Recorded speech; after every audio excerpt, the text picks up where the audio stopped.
Bismillahirrahmanirrahim. Assalamualaikum warahmatullahi wabarakatuh dan selamat petang semua. Oke, kamu masih bertenaga kan nih di petang hari ini? Macam suara layu sudah. Oke, macam biasa nama Cikgu Nur Farah Ain. Oke, kursus kita ini kod kursus II 3202-2012. Biasalah teknologi elektrik. Hari ini semua hadir? Hadir. Oke, full 3/3. Oke, tajuk kita untuk hari ini adalah pengenalan kepada lukisan pendawaian satu fasa. Oke. Pengenalan kepada lukisan pendawaian satu fasa. Oke. Apa tujuan pengenalan kepada lukisan pendawaian satu fasa nih? Oke, yang pertama adalah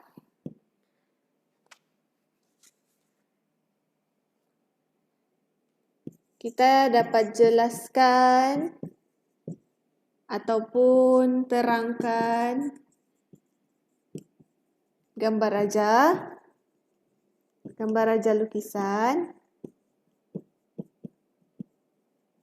Yang kedua, kita dapat senaraikan simbol elektrik. Yang ketiga adalah kenal jenis pendawaian.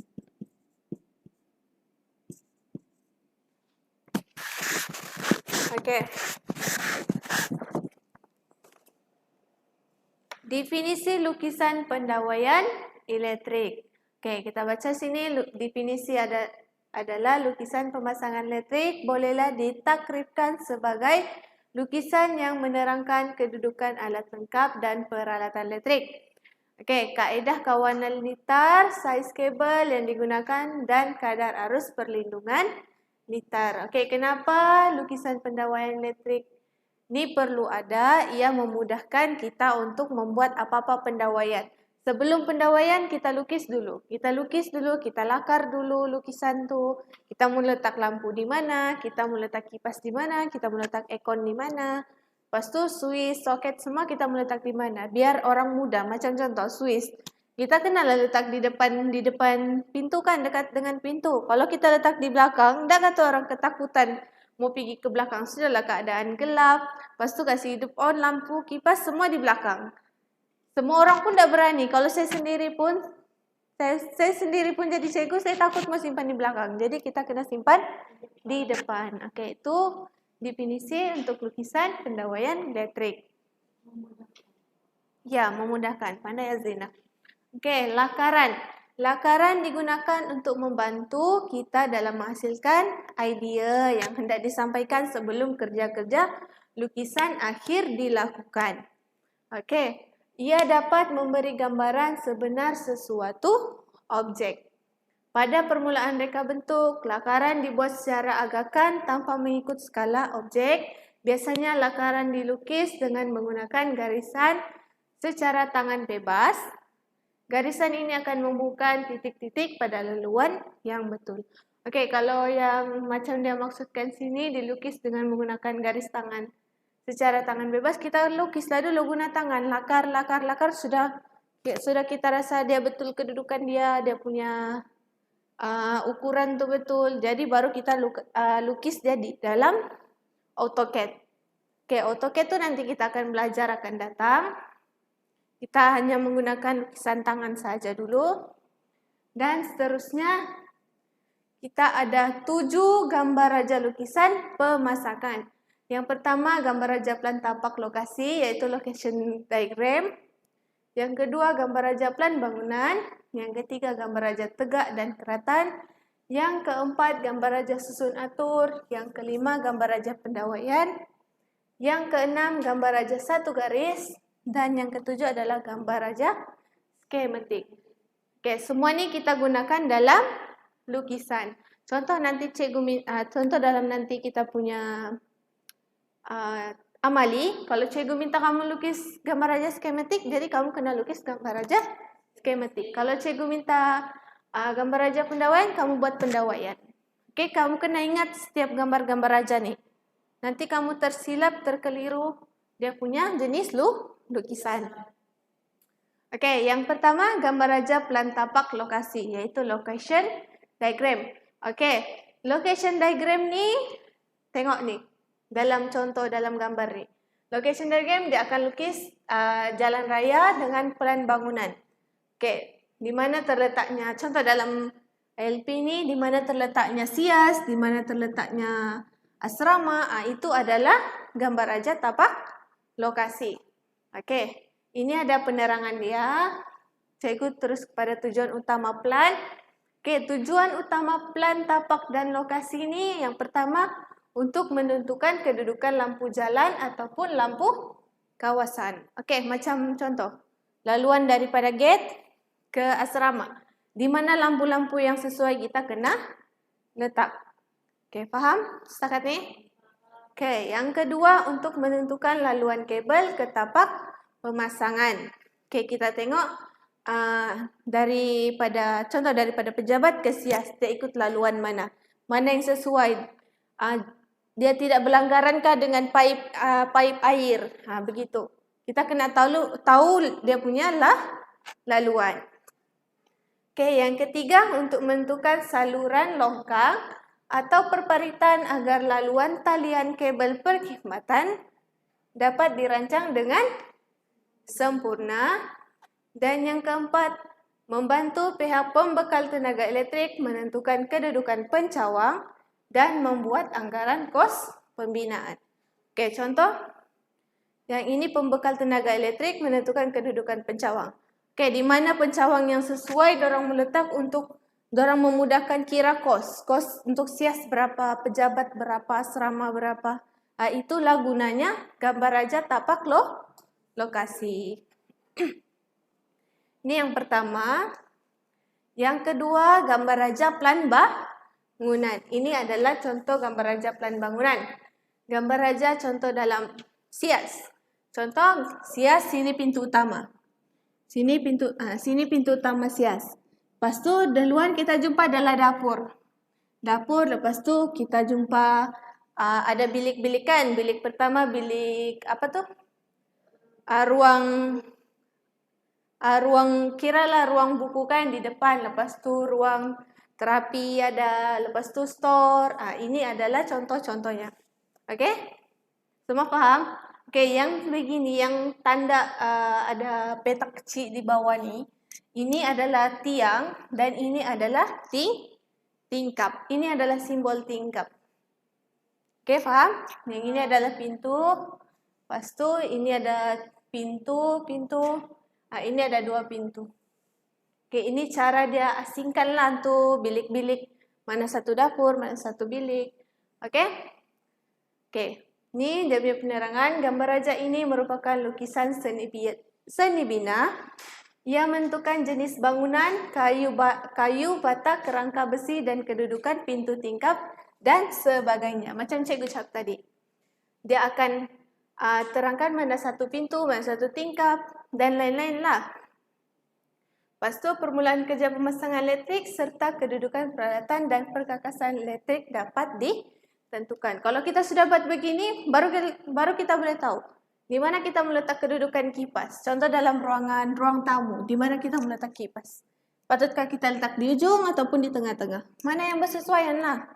Okay, itu adalah langkah kedua, itu gambar raja plan bangunan. Seterusnya, yang ketiga, gambar raja tegak dan keratan, yaitu section standing diagram. Okay, gambar raja ini disediakan bagi menunjukkan ketinggian sesuatu permis. Contoh macam dalam kelas ni. Kita mau tahu dia punya kedudukan tinggi, di mana kita mau ukur kedudukan soket, kedudukan suis, kedudukan lampu. Itulah maksud gambar raja tegak dan keratan. Ini adalah dia punya contoh ketinggian dari aras lantai ke bahagian bawah peralatan. Contoh yang pertama adalah kipas gantung di siling. Kipas gantung siling ketinggian dia yang sesuai adalah 240. Ngam-ngam di atas siling daripada kedudukan bawah. Yang kedua kipas gantung di dinding. Kita sesuai mau letak ketinggian paras mana yang boleh kena dengan pelanggan. Sini dia punya ketinggian 205. Berarti 205 dia turun sedikit daripada gantung siling tadi. Yang ketiga kotak fuse sagihan.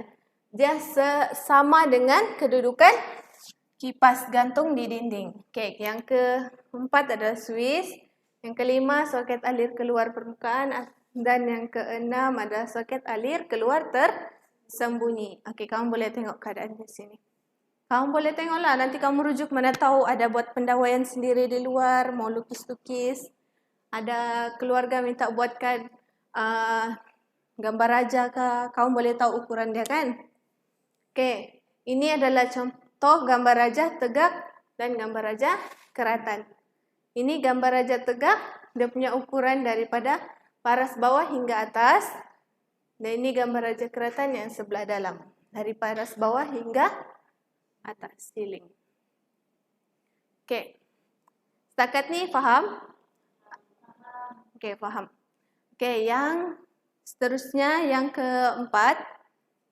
Keempat ke kelima? Sudah. Yang keempat gambar raja susun atur iaitu layout diagram. Gambar raja ini disediakan bagi menunjukkan penempatan alat lengkap dan peralatan pemasangan elektrik pada sesuatu permis sama ada di dalam atau di luar bangunan. Yang ini lukisan ni dia akan terjadi selepas gambar raja plan bangunan tadi dibuat. Cikgu edarkan dulu kamu supaya kamu boleh tengok.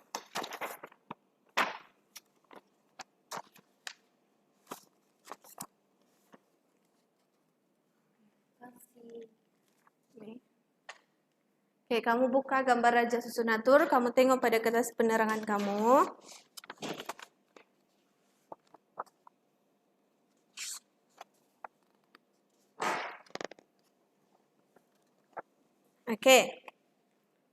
Gambar raja susun atur ni dia dilukis selepas kita buat gambar raja plan bangunan tadi. Secara umumnya, gambar raja ini dapat menentukan sama ada pemasangan yang dilakukan memenuhi kehendak peraturan selesa untuk digunakan dan peralatan diletakkan di tempat yang sesuai. Macam saya cakap tadi, di mana tempat-tempat yang sesuai untuk lampu, kipas dan sebagainya. Ia juga dapat membantu kerja-kerja perancangan peralatan di masa akan datang.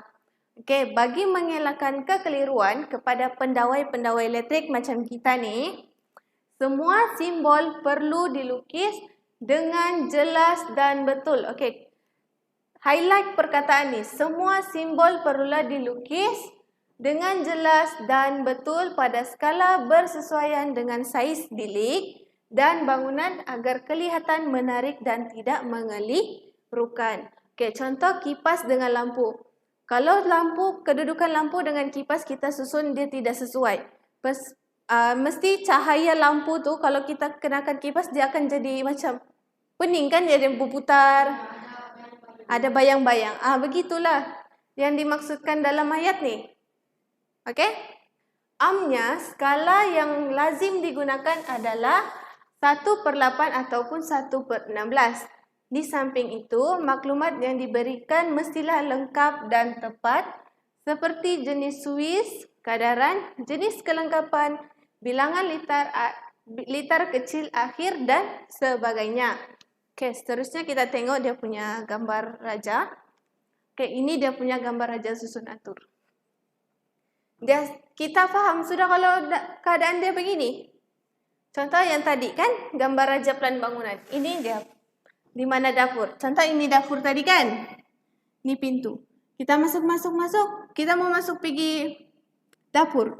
Tengok Swiss dia letak ngam-ngam dekat pintu. Dia bersesuaian lah. Kalau kita masuk, kita otomatis akan hidupkan lampu dan kawasan itu akan jadi terang. Kemudian baru kita hidupkan kipas ataupun dan sebagainya.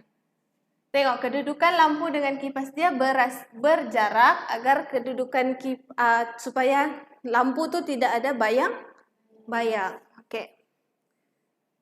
Sini paham sudah kan?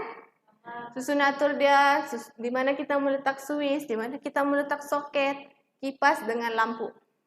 Paham? Ada soalan sampai sini? Tidak. Okey, seterusnya adalah gambar raja pendawaian, wiring diagram. Okey, gambar raja ini menunjukkan bentuk kumpulan dan sambungan kabel pendawaian yang sebenar. Okey, ini gambar raja pendawaian ni. Ini adalah betul-betul yang kita yang akan kita buat. Yang akan kita buat pada pendawaian yang sebenar. Okey, contoh adalah lampu.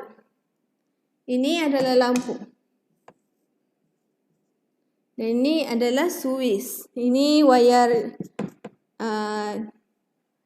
bumi, neutral dengan light.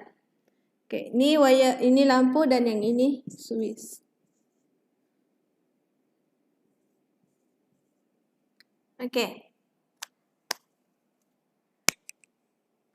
Macam mana kita mau tahu laluan dari laluan bumi ni mau ke Swiss, lepas tu ke lampu macam mana? Okey. Tengok ni. Bentuk perjalanan kabel dan kedudukan komponen perlulah dikekalkan sama dengan keadaan sebenar. Macam yang dalam lukisan, begitulah kamu punya pendawaian yang di luar. Okey, tujuan gambar raja ini adalah untuk memberi kemudahan kepada pekerja pendawaian melakukan kerja serta menyuruhnya untuk mencari kerosakan litar atau membuat tambahan litar. Okey, gambar raja litar pendawaian lampu dan soket alir keluar tidak perlu disediakan dalam pemasangan rumah dan industri kerana ianya mudah dilakukan. Okey, contohnya yang mudah dilakukan adalah lampu dengan litar soket. Okey. Dan industri kerana ianya mudah dilakukan. Di antara litar-litar pendawaian itu ialah yang jarang dikasih masuk dalam lukisan.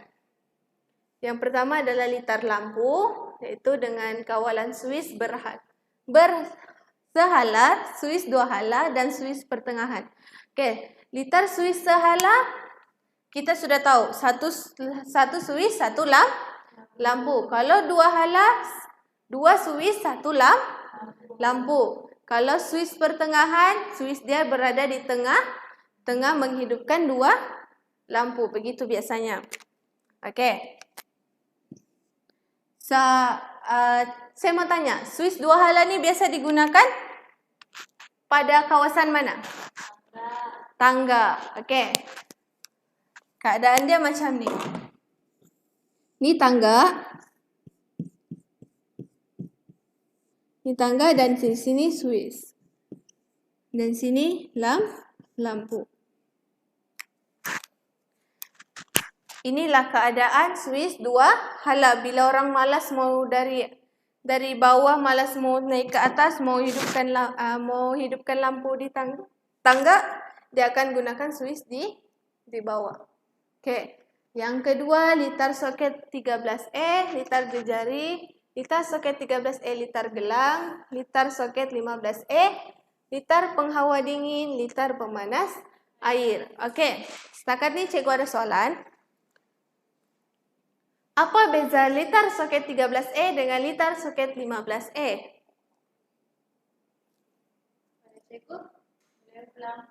Okey, apa beza soket 13E dengan soket 15E?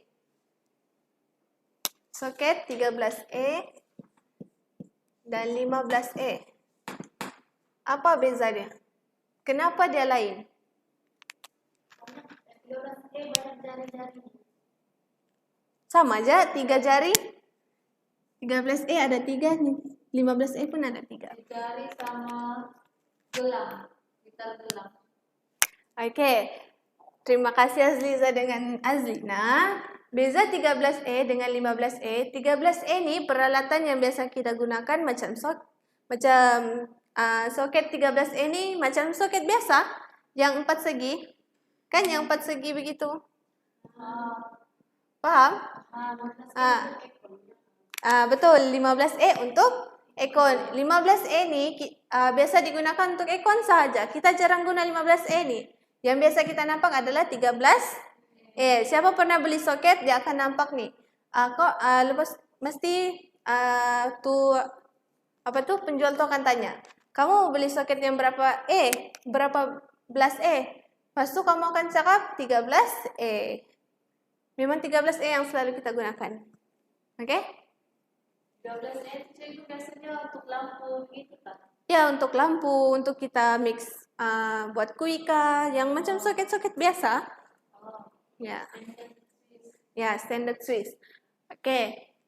Ini adalah gambar raja pendawaian secara di atas, macam mana kita buat di dalam lukisan, begitulah kita akan buat di luar yang secara real depan mata. Oke, contoh yang ni. Macam yang saya lukis ni, ini adalah untuk 1 hala, yang ini adalah untuk 2 hala. Tengok, dia wayar bumi dia akan direct ke lampu. Dan neutral dia akan direct ke lampu. Dan live dia ni, dia akan masuk dulu ke Swiss. Kenapa masuk ke Swiss dulu baru pergi ke lampu? Okey, untuk kontrol dia. Sebab yang power dia akan bagi pada Swiss dulu. Bila Swiss di on kan, baru dia punya lampu akan menyala. Begitulah proses dia. Okey, tetapi bagi litar pendawaian yang rumit dan kompleks seperti pemasangan panel kawalan penghidup motor atau kawalan lampu yang rumit, gambar raja pendawaian perlu disediakan tanpa bantuan gambar raja ini. Sambungan litar dapat dilakukan dengan baik dan kemungkinan akan berlaku kesilapan sambungan. Okey, kalau litar begini, kita tidak perlulah lukis sebab kita faham. Sebab memang akan kita buat setiap kali pendawaian. Tapi kalau litar kawalan penghidup motor ataupun kawalan lampu menggunakan motor ataupun gunakan genset, kita kena buat pendawaian. Mesti buat pendawaian. Walaupun sehebat mana kita pun, macam yang ada before, ada lesen yang tinggi-tinggi itu pun dia kena ada nih litar. Dia kena ada litar. Kalau bagian kawalan-kawalan motor nih. Sebab litar dia sangat susah. Dan pasti akan ada kesilapan. Tengok pada muka surat 7. Situ ada contoh litar kawalan motor. Okey, seterusnya adalah gambar raja satu baris single line diagram. Gambar raja ini digunakan untuk menunjukkan susun turutan asas unit, kawalan dan pengagihan bekalan kepada beban-beban dalam sesuatu pemasangan elektrik. Okey, ini dia punya contoh lukisan. Dia akan guna satu garisan. Ini adalah namanya single line diagram. Okay. Ini paling mudah lah ni. Okay, seterusnya gambar raja skematik. Gambar raja ini digunakan bagi menunjukkan sambungan sesuatu litar elektrik secara urutan logik dan mudah. Ia juga menunjukkan kaedah pengagihan perpindahan tenaga elektrik dari peringkat awal sehingga kepada pengguna. Atau beban. Sambungan beban perlu ditulis dalam bentuk yang mudah difahami. Okey, contoh dia macam ini. Ini adalah main switchboard kamu yang DB besar tu. Kemudian ini adalah MCB dia yang benda-benda kecil di dalam tu. Lepas tu macam mana kita mau buat pengiraan pengagihan dia. Ini adalah contoh pengiraan untuk lampu, kipas dan sebagainya. Okey, nanti kita akan belajar bahagian pengiraan. Pengiraan tu kita akan masuk nanti akan datang. Okey.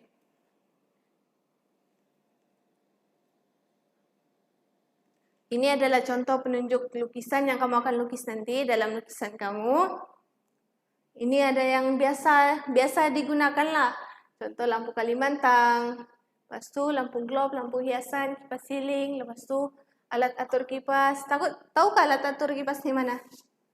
Yang adjust volume tu kipas. Okey, lepas tu Swiss. Ini simbol Swiss. Ini simbol soket. Seterusnya, skala lukisan. Lukisan boleh dibesarkan atau dikecilkan mengikut keperluan. Bandingan antara saiz sebenar projek dengan lukisan ditentukan oleh skala lukisan.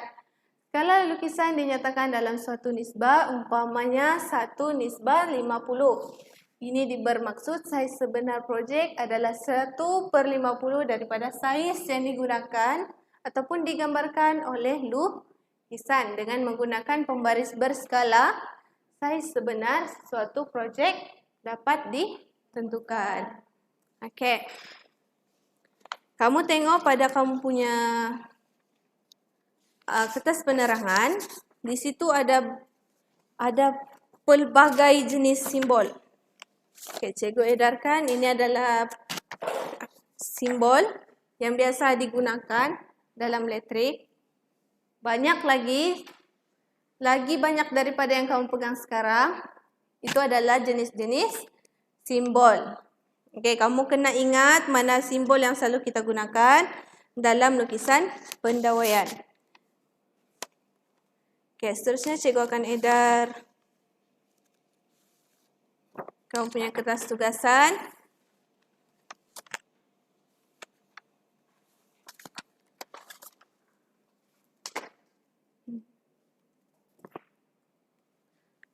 Okey, kamu semak kamu punya kertas tugasan. Pastikan ada 5 muka surat di dalam. Okey, lengkap? Lengkap ah? Okey, setakat yang kita belajar daripada pertama tadi, daripada definisi sampai skala lukisan, kamu ada soalan? Ada? Tiada, memandangkan kamu tiada soalan, saya ada soalan untuk kamu berdasarkan daripada kertas penerangan dan yang saya terang tadi dalam slide. Okey. Saya mau tanya. Berapakah skala simbol yang digunakan bagi lukisan pelan susun atur? 1 nisbah berapa? 6. Baru saya cikgu salah. Baru je saya sebut selepas habis daripada slide ni. 1 nisbah berapa yang biasa digunakan dalam lukisan pelan susun atur? 50. Ya, 1 nisbah 50. 1 nisbah 50 sama dengan 1/50. Okey. Yang kedua soalan cikgu. Yang kedua.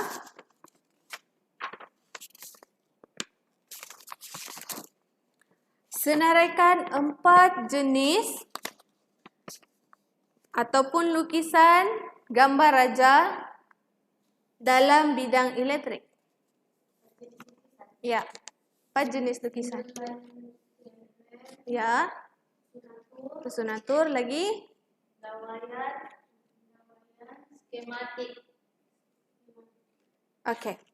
Ada 4. Yang kamu sebut ada 4. Apa tadi? Diagram, single line diagram, susun atur. Lepas tu skematik, pendawaian. Okey, cikgu tambah tegak dan keratan. Okey, pastikan kamu hafal. Nanti kita punya ujian keluar yang itu kamu tidak tahu pula. Okey. Kamu selesaikan kamu punya tugasan di rumah dan pastikan kamu tahu setiap jenis-jenis ni.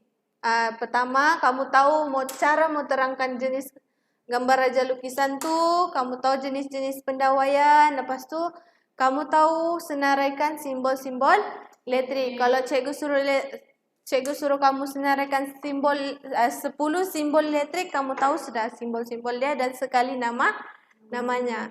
Okey. Nanti cikgu minggu depan cikgu akan ajar kamu cara mau buat tu ukuran yang sebenar-benar untuk lukisan. Okey? Berapa dia punya saiz lukisan, dia punya saiz setiap tepi ni untuk tingkap. Itu ada ukuran dia. Okey? Okey, itu sahaja daripada saya. Sekian dan terima kasih. Kita jumpa pada minggu hadapan.